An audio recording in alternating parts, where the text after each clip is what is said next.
First week in ordinary time, 14th of January, reflection. At that time Jesus went out again beside the lake, and all the crowd was coming to him, and he was teaching them.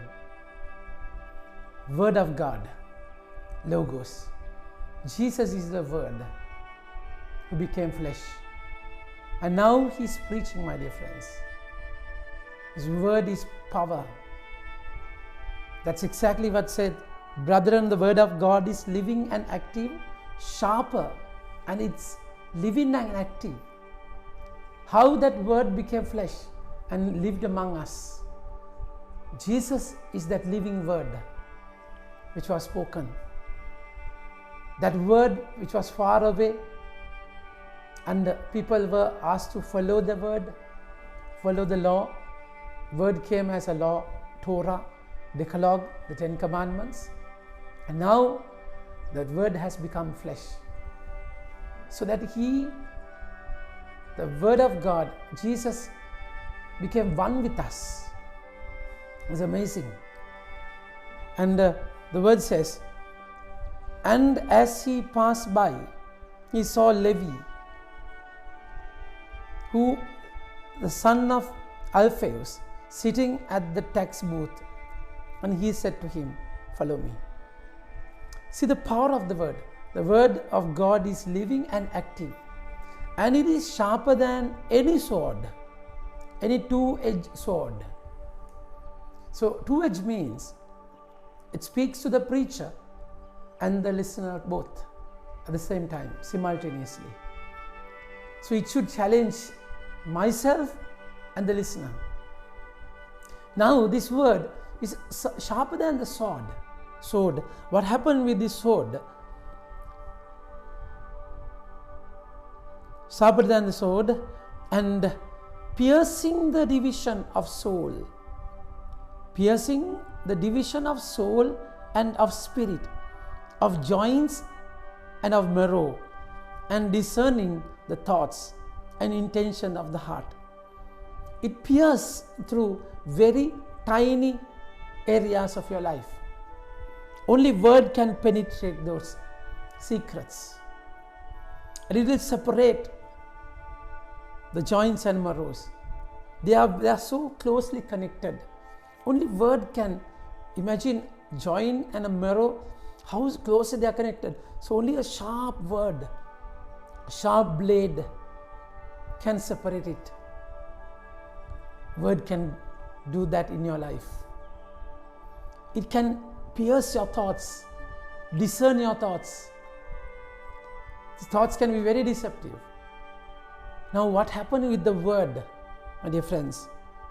As he was passed by, he saw Levi and son of Alphaeus sitting at the tax booth, and he said, follow me. And he rose and followed him.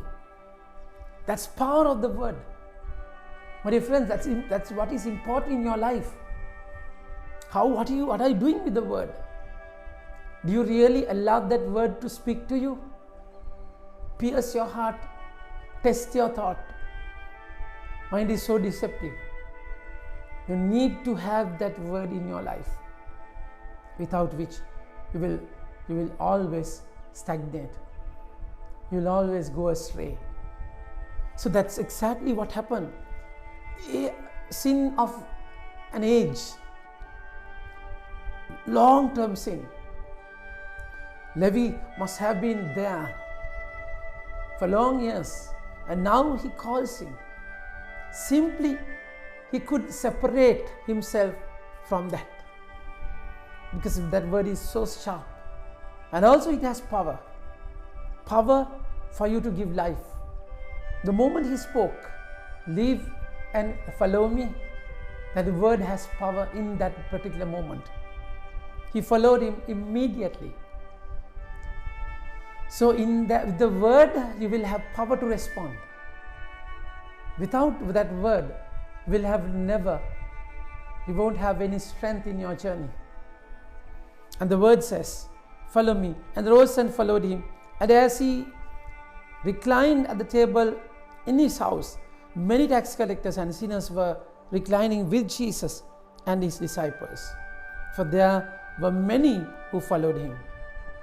My dear friends, that word is compassionate. That word is not a law, it's love. And he lived among us. He became one with us. And that high priest, it is said, and no creature is hidden from his sight, but all are naked and exposed to the eye of him to whom we must give account. Now every sinner, all the mistakes, they are accountable. You cannot hide it. You will be naked before God. You cannot pretend. So that's exactly what happened to this person, Levi. And he's a sinner. Tax collector means a sinner. But in that sinful nature, God saw him. And also, he could not hide from him. And since then, we have a great high priest who has passed through the heavens, Jesus, the Son of God. Let us hold fast and confession. For we do not have a high priest who is unable to sympathize with our weakness, but one who is in every respect has been tempted as we are, yet without sin. Now that high priest exactly knows your struggle, because he has gone through everything but sin. He has never sinned. So he has power to strengthen you. He has power to give you life. That is his word, my dear friends. So he understands them. So that's the very reason why they were all seated with him.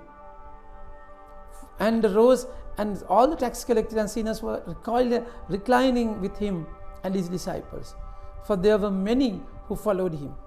And scribes and the Pharisees, when they saw that he was eating with sinners and tax collectors, he said to his disciples, "Why does he eat with tax collectors and sinners?"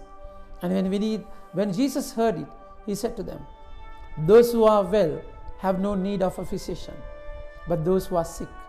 I came not to call the righteous, but sinners." My dear friends, that's exactly the meaning of the incarnation. Word becoming flesh to live among us. So that word which gives life, it's life-giving, should definitely give you life. That's how that word gave life to Levi, Matthew. He became Matthew, the very pen, the very books that enslaved people as a tax collector, collecting what is not due. And he pressurized them. And now that very same pen and the book is converted to a gospel. And he used that very same pen to write the good news. The very pen which wrote the plight of the people, enslaved people, how much they are indebted, and tax, but they were bound by tax. And now Jesus has paid the price for your salvation. And now he's writing the good news for all the nations, my dear friends, because Jesus sat with him. Jesus separated him like the sword, separating the marrow and the bone, and joints and the marrow. That's how he separated him from the sin and gave him new mission, strength. That's exactly what should happen with the word, my dear friends. And that's exactly how we are sick and we need the doctor. Jesus is that doctor who gave himself as the medicine for us to be healed and saved, so that we can be a vessel which brings forth that word, that good news to the people, my dear friends. So that's the calling today. That's the calling. He understands us, that he's the high priest who underwent every difficult thing that you and I go through. And he understands you, and he gives you strength, and he's calling you by your name to leave your own table and sin and to follow him. Think about it. Have a nice day. May God bless you.